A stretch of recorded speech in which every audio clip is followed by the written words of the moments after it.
So I picked this comment to start our AT talk on. Now, a lot of you aren't going to even know what a Garmin is. A Garmin is a personal locator beacon, and there's 3 different tiers of the kind that you can get. The first level is just your basic SOS beacon.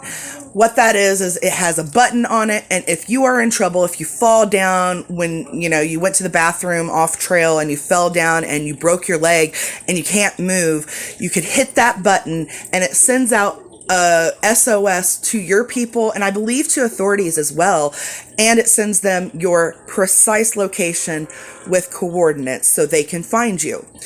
The next tier has preloaded messages in it, things like made it to camp, going to get water, or leaving camp, and you can send those messages to your person to let them know that you're safe.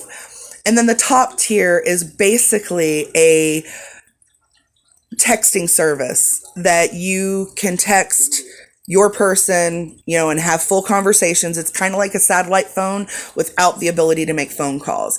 And these are just for safety. It's if you get out there and you hurt yourself, you can get help as fast as possible. I, however, will not be taking a Garmin, and there's a couple reasons for that. Number one, I'm an avid outdoors person. I fish, I hunt, I bushwhack off trail, and so I am very experienced. And for me personally, it is just an expense that I do not need.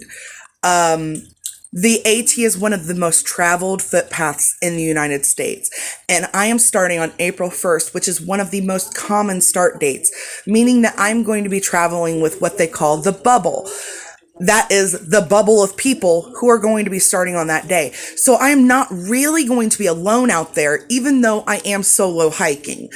I'm solo hiking in the sense that nobody in my people, my family or friends, nobody's going with me. I'm going out there by myself, but there will be other people on the trail. A lot of people, actually.